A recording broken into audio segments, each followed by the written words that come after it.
Assalamualaikum warahmatullahi wabarakatuh. Sebelumnya, perkenalkan kami dari kelompok 8 dan pada kesempatan kali ini kami akan membawakan topik yang berjudul Just in Time dan Backflashing. Seperti yang saya sebutkan bahwa kami dari kelompok 8, perkenalkan anggota kami itu ada Anita Romawati, Mayhayati Mutmainah, dan yang terakhir saya sendiri yaitu Muhammad Wafinuha. Kita langsung masuk ke poin yang pertama yaitu just in time atau GIT. Nah, apa sih sebenarnya GIT ini sendiri? Jadi GIT ini tuh sangat sederhana. Contoh katakan saya seorang produsen. Jadi saya itu memproduksi hanya produk yang diperlukan. Terus pada saat diperlukan dan hanya dalam jumlah yang diperlukan. Jadi GIT ini tuh adalah sistem yang memastikan bahwa barang atau komponen itu tiba di tempat kerja itu tepat waktu, tidak terlalu cepat dan tidak terlalu lambat. Lalu asal usul GIT ini tuh dari mana? Jadi GIT ini tuh bukan konsep yang baru ya. Filosofi pertamanya itu diperkenalkan dan dipopulerkan itu di Jepang, tepatnya oleh perusahaan Toyota Motor Corporation pada 1950-an gitu.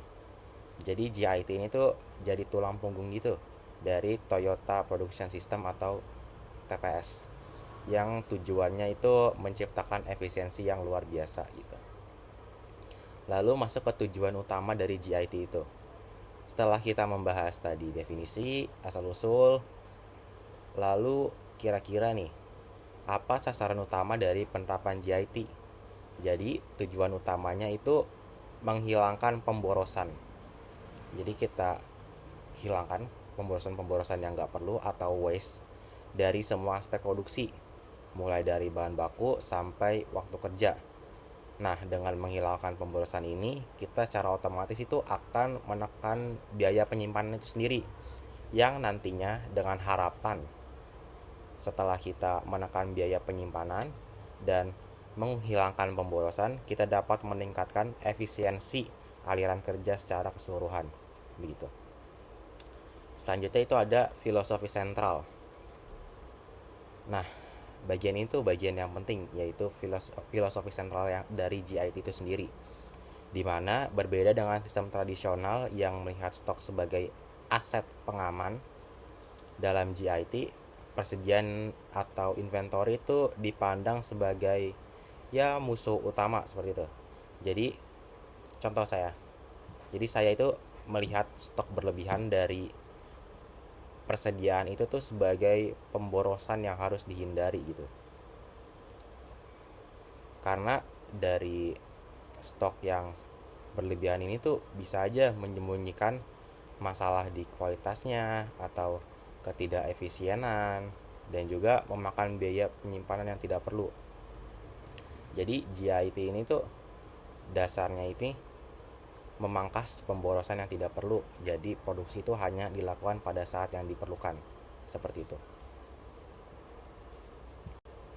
Selanjutnya ini ada perbedaan antara sistem just in time dan juga sistem tradisional. Oke. Yang pertama, pendekatannya. Kalau di sistem tradisional, pendekatannya ini menggunakan push system, yang mana mereka memproduksi itu berdasarkan peramalan atau prediksi permintaan, lalu mendorong yang dalam bahasa Inggris itu push produksi tersebut ke gudang dengan harapan nanti itu akan terjual. Sebaliknya, kalau di GIT itu menggunakan pendekatan pull atau tarik gitu. Jadi itu produksi itu hanya dimulai ketika ada permintaan nyata dari tahap berikutnya atau dari pelanggan gitu. Selanjutnya, pandangan yang kedua. Dalam sistem tradisional, persediaan besar itu dipandang hanya sebagai penyangga atau buffer gitu ya. Tujuannya apa? Tujuannya adalah untuk menjamin produksi tetap lancar meskipun terjadi kegagalan atau lonjakan permintaan yang tidak terduga gitu. Sementara di GIT itu berupaya mencapai kondisi zero inventory. Jadi GIT ini tuh memandang setiap unit stok berlebih itu sebagai pemborosan gitu. Jadi filosofi di balik ini adalah jika stoknya nol, kita terpaksa mencari dan menyelesaikan akar masalah yang biasanya disembunyikan oleh tumpukan inventaris seperti masalah kualitas atau efisiensi pemasok gitu. Selanjutnya, pandangan yang ketiga yaitu tentang work in process atau WIP. Nah, karena sistem tradisional ini sering menumpuk stok atau WIP ini, mereka tuh sering mereka tuh cenderung gitu memiliki WIP yang tinggi gitu. Sementara GIT itu sendiri yang fokus pada aliran yang lancar itu secara konsisten, GIT ini tuh menargetkan WIP yang minimum gitu. Jadi pada intinya GIT itu tentang ketetapan waktu dan minimalisasi gitu. Sementara sistem tradisional ini tuh seringkali tentang asuransi dan volume stok. Selanjutnya kita akan membahas tentang just in time dan velocity. Setelah setelah sebelumnya dijelaskan gitu bagaimana GIT bekerja, selanjutnya itu kita bisa mengaitkan GIT itu dengan sebuah konsep penting dalam operasi, yaitu velocity atau kecepatan aliran. Secara definisi, velocity dapat didefinisikan sebagai ukuran dari seberapa cepat material, informasi, atau produksi itu bergerak melalui seluruh proses produksi dari awal hingga akhir. Jadi, intinya, seberapa lancar dan singkatnya waktu yang diperlukan sebuah produk untuk diselesaikan. Seperti itu. Nah, selanjutnya pandangan bahwa GIT ini tuh sebagai pendorong gitu. Nah, GIT ini tuh dengan fokus utamanya yang tadi, menghilangkan pemborosan dan persediaan berlebih, secara alami itu akan menjadi pendorong utama gitu untuk peningkatan velocity ketika eh, Anda itu tidak lagi menimbun stok gitu. Barang itu harus bergerak dengan cepat atau proses akan terhenti. Jadi GIT ini tuh memaksa aliran itu menjadi lancar gitu. Nah, itulah yang disebut sebagai pendorong. Selanjutnya, pengukuran kerja. Bagaimana kita tahu velocity kita tinggi? Kita bisa mengukurnya itu melalui WIP atau work in process yang minimum. Jadi, WIP yang rendah itu adalah indikasi kuat bahwa material itu tidak diam atau menunggu di lantai pabrik gitu. Mereka itu bergerak dengan cepat. Velocity yang tinggi itu berarti waktu siklus produksi yang singkat. Selanjutnya itu ada tuntutan kualitas. Nah, peningkatan velocity ini tuh membawa tuntutan yang keras, yaitu kualitas yang sempurna atau zero defect. Karena alirannya ini tuh cepat kan yang tadi sudah saya jelaskan, dan kita ini tuh tidak punya stok penyangga gitu. Jadi sedikit cacat dari produk itu tuh bisa menghentikan seluruh sistem gitu.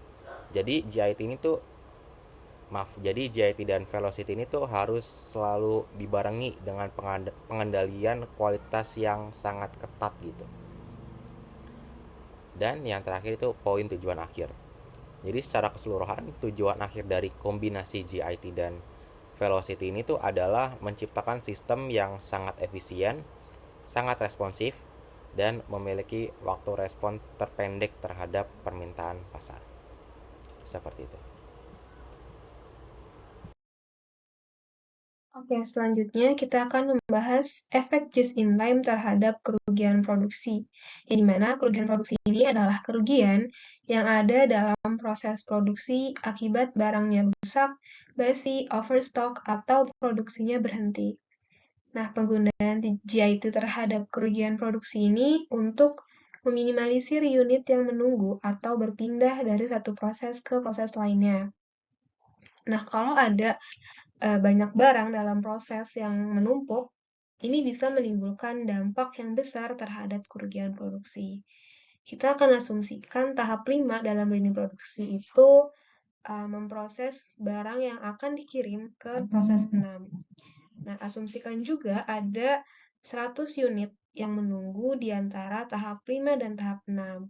Nah, jika ternyata pada tahap 5 itu memproduksi barang yang cacat yang baru ditemukannya itu di tahap 6, maka 100 unit yang tadi itu memiliki kemungkinan cacat juga gitu, atau mungkin kurang dari 100. Tapi kemungkinan terburuknya adalah 100 barang itu cacat semua gitu. Nah, jumlahnya itu sama dengan WIP yang tadi menumpuk di antara tahap 5 dan tahap 6. Nah, kalau ternyata 100 barang itu cacat dan tidak bisa dilanjutkan ke tahap berikutnya, maka tahap 6 itu tidak memiliki apapun untuk dikerjakan. Hanya ada barang cacat dan itu akan menimbulkan kerugian produksi karena proses produksinya itu harus dihentikan. Nah, dengan penggunaan GIT ini, maka WIP yang ada di antara dua tahap tadi itu akan dihilangkan. Nah, penghilangan WIP ini biasanya akan menimbulkan frustasi kepada operator karena harus berhenti beberapa kali untuk menunggu satu unit yang lagi diproduksi gitu. Nah, tapi manajemen itu juga harus ingat bahwa tujuan dari produksi itu bukan untuk menghasilkan barang cacat, tapi untuk menemukan masalah yang terjadi dan juga mencari cara untuk memperbaiki masalah tersebut. Nah, ini adalah tugas dari manajemen untuk mencari cara agar uh, waktu yang digunakan itu pas. Jadi sehingga tidak harus menunggu waktu yang lama gitu. Nah, selain untuk mengurangi kemungkinan barang cacat, masih ada banyak lagi keuntungan yang uh, bisa didapatkan dari penerapan JIT ini gitu. Nah, diantaranya itu kita bisa hemat biaya persiapan. Karena perusahaan itu tidak membutuhkan barang secara banyak dengan sekaligus, jadi barang yang dibutuhkan itu juga tidak begitu banyak gitu, melainkan sesuai dengan kebutuhan pelanggan. Sehingga hal ini itu akan menghemat biaya persiapannya. Terus yang selanjutnya, hemat biaya penyimpanan. Nah, karena barangnya ini sedikit, jadi ruang untuk penyimpanan juga hanya butuh sedikit, sehingga hal ini akan menghemat biaya penyimpanannya. Yang ketiga itu kepuasan pelanggan. Nah, perusahaan itu bisa merespon pelanggan dengan lebih cepat gitu, sehingga pelanggan ini akan lebih puas terhadap pelayanannya. Lalu selanjutnya siklus lebih cepat. Nah, karena proses dilakukan secara bertahap dan serentak, maka siklusnya itu akan menjadi lebih cepat. Selanjutnya, itu mengurangi biaya bahan baku. Nah, ini sama kayak hemat biaya persiapan yang tadi. Karena perusahaannya itu hanya memproduksi sesuai dengan kebutuhan pelanggan, jadi bahan baku yang dibutuhkan itu juga akan menyesuaikan, sehingga biayanya itu akan menjadi lebih hemat. Selanjutnya yang terakhir itu berkurangnya resiko keusangan, kerusakan, dan penurunan kualitas pada bahan baku. Nah, karena bahan baku, eh, karena tidak ada barang yang menumpuk yang disimpan di dalam gudang, jadi tidak akan ada barang yang rusak dan usang karena terlalu lama disimpannya. Nah, kualitas bahan bakunya juga akan terjaga karena langsung digunakan. Oke, selanjutnya itu ada efek just in time terhadap pembelian. Uh, Penggunaan just in time terhadap pembelian ini adalah untuk pengurangan jumlah pemasok serta memperbaiki mutu bahan baku. Tujuannya adalah untuk memindahkan bahan baku secara langsung dari pemasok ke lantai produksi dengan sedikit atau bahkan tanpa inspeksi sama sekali.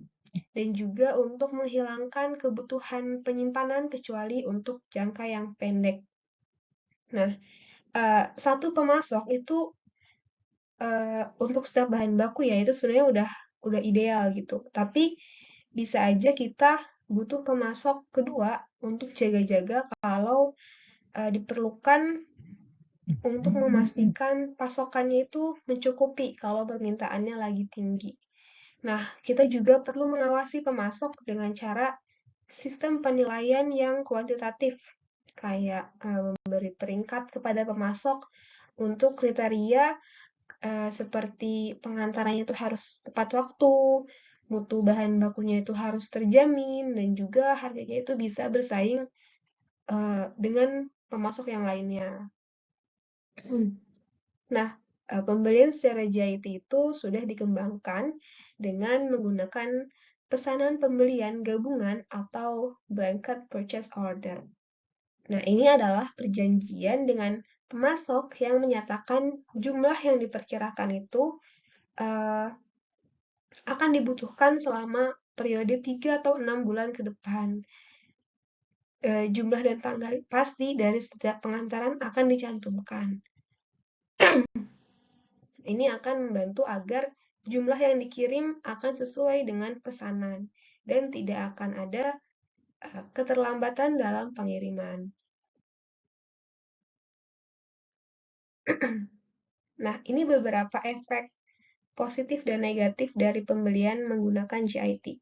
Untuk efek positifnya itu yang pertama ada bahan dibeli sesuai kebutuhan, stok tidak menumpuk, dan juga bahannya lebih fresh. Nah, untuk kelemahan dari pembelian menggunakan JIT ini, yang pertama itu ketergantungan pada pemasok. Selain itu juga risiko keterlambatan bahan dan juga tidak ada stok cadangan. Nah, jadi kalau pemasok ternyata mengirim barangnya kurang, maka produksi tidak akan berjalan dan akan menyebabkan kerugian gitu. Jadi makanya kita butuh setidaknya 2 pemasok agar hal seperti ini tuh tidak terjadi. Dan juga kita udah bahas kan tadi adanya sistem blanket purchase order. Nah, ini agar ada perjanjian antara perusahaan dan juga pemasok sehingga meminimalisir terjadinya keterlambatan pengiriman. Nah, untuk materi selanjutnya akan disampaikan oleh teman saya. Oke, selanjutnya kita akan membahas hubungan antara GIT dan backflashing. Dalam konteks akuntansi, penerapan GIT menimbulkan kebutuhan akan metode pencatatan yang lebih sederhana, karena tingkat persediaan bahan baku maupun barang dalam proses atau work in process sangat kecil. Pada sistem tradisional, setiap pergerakan bahan dan biaya tenaga kerja harus dicatat secara rinci dalam akun work in process. Hal ini dianggap tidak efisien dalam lingkungan GIT. Oleh karena itu, digunakanlah metode backflashing yang memungkinkan pencatatan biaya dilakukan secara ringkas pada saat barang jadi diproduksi atau dijual. Backflashing ini mempermudah pencatatan dengan cara mengalirkan mundur biaya ke akun barang jadi atau barang pokok penjualan tanpa harus mencatat detail pergerakan di akun work in process. Karena sistem GIT mengurangi persediaan hampir sampai nol. Hubungan keduanya sangat erat. GIT mengurangi persediaan sehingga backflashing bisa digunakan tanpa menimbulkan distorsi informasi. Sedangkan backflashing menyederhanakan pencatatan biaya sehingga mendukung filosofi GIT untuk mengurangi aktivitas non-value added. Nah, hubungan antara GIT dan backflashing ini memiliki kelebihan dan kekurangan. Kelebihannya antara lain menurunkan biaya administrasi akuntansi, mempercepat penyusunan laporan keuangan, dan selaras dengan strategi lean manufacturing. Namun, kelemahan yang perlu diperhatikan adalah risiko hilangnya detail informasi biaya produksi, sehingga pengendalian biaya mungkin kurang teliti jika perusahaan menghadapi kerumitan produk yang tinggi. Nah, selanjutnya ada ketentuan backflash. Yang pertama ada raw material atau direct material dan work in process digabung dalam akun raw and in process. Lalu selanjutnya ada indirect material biasanya dicatat pada akun supplies. Yang ketiga ada raw material di backflash dari raw and in process ke finished good maupun dari finished good ke COGS. Dan yang terakhir ada conversion cost yang terdiri atas direct labor and applied factory overhead dibebankan langsung ke cost of goods sold. Nah, selanjutnya ada penjurnalan backflash costing. Yang pertama ada pembelian material. Nah, Material yang dibeli langsung dimasukkan ke akun baru yang bernama Raw and In Process atau RIP, bukan ke akun persediaan bahan baku atau raw materials. Nah, jurnalnya itu ada Raw and In Process atau RIP di debit dan account payable di kredit. Terus, selanjutnya ada distribusi gaji dan upah. Biaya tenaga kerja langsung atau direct labor langsung dibebankan ke COGS atau cost of goods sold, bukan ke work in process atau barang dalam proses. Jadi, jurnalnya COGS di debit dan payroll di credit. Selanjutnya ada pembebanan FOH atau factory overhead. Biaya factory overhead atau FOH ini dibebankan langsung ke COGS, bukan ke work in process. Jadi jurnalnya COGS di debit dan FOH control di credit. Nah, selanjutnya ada melakukan backflash. Backflash adalah proses pemindahan biaya material dari persediaan kembali atau mundur. Ini dilakukan 2 kali. Yang pertama ada material dari RIP ke finished good atau FG. Lalu dari finished good ke COGS. Nah, yang pertama ini dari material dari raw in process ke finished good. Nah, itu jurnalnya finished good di debit dan raw and in process di credit. Terus yang kedua ada finished good ke COGS. Itu jurnalnya COGS di debit dan finished good-nya di kredit. Selanjutnya ada penyesuaian conversion cost. Ini adalah jurnal penyesuaian yang dibuat di akhir periode untuk menyesuaikan saldo conversion cost, yaitu direct labor ditambah sama factory overhead yang ada di akun raw in process maupun finished good jika ada kenaikan conversion cost di RIP atau finished good. Jurnalnya itu di debitnya itu raw and in process atau finished good dan di kreditnya itu COGS. Terus jika ada penurunan maka conversion cost-nya jurnalnya dibalik. Yang terakhir ada jurnal alternatif atau produksi singkat. Perusahaan dengan waktu produksi yang sangat singkat diperbolehkan untuk tidak mendaftar transfer material dari raw and in process ke finished good. Material dapat langsung di backflash dari raw and in process ke COGS dengan jurnal COGS di debit dan raw and in process-nya di kredit. Selanjutnya ada contoh transaksi dan jurnalnya. Yang pertama ada pembelian bahan baku sebesar 406.000. Seperti yang sudah saya jelaskan tadi, pembelian bahan baku itu langsung dicatat sebagai raw and in process, bukan raw material. Raw and in process-nya itu dicatat sebagai debit dan di kreditnya ada account payable. Nah, selanjutnya ada pemakaian bahan tidak langsung. Itu dicatatnya sebagai factory overhead control di debit dan di kreditnya supplies. Lalu ada pencatatan gaji karyawan sebesar 160.000. Nah, itu dicatatnya langsung ke payroll dan di kreditnya accrued payroll.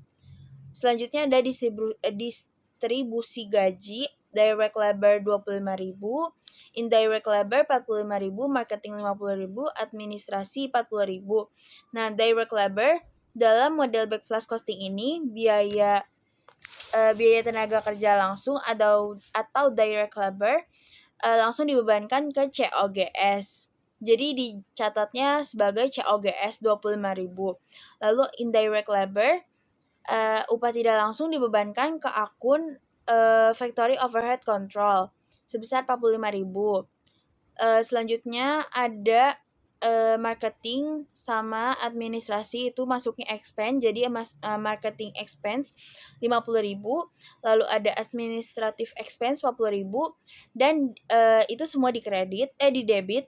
Di kreditnya itu credit payroll control sebesar 160.000. Nah, selanjutnya ada overhead pabrik depresiasi 290.000 dan asuransi 9.000. FOH aktual non-cash dicatat. Jadi ini dicatatnya sebagai factory overhead control. Nah, itu factory overhead control ini jumlah dari depresiasi dan prepaid insurance. Jadi dicatatnya 299.000, lalu itu di debit, di kreditnya accumulated depreciation dan prepaid insurance. Accumulated depreciation-nya 290.000, prepaid insurance-nya sebesar 9.000. Selanjutnya ada overhead lain-lain sebesar 21.000. Itu pencatatannya sebagai factory overhead control sebesar 21.000 di debit, lalu di kreditnya itu ada cash sama account payable. Selanjutnya ada overhead dialokasikan ke COGS sebesar 380.000. Ini adalah langkah penting dalam backflash costing. Biaya FOH diterapkan langsung ke COGS bukan ke work in process. Biaya 380.000 ini kemungkinan adalah FOH standar atau FOH yang dianggarkan untuk unit yang dijual selama periode tersebut. Selanjutnya ada material selesai dan dipindahkan ke finished good sebesar 404.500. Ini adalah langkah backflash material pertama. Biaya komponen material untuk produk yang selesai dipindahkan dari akun raw in process ke finished good.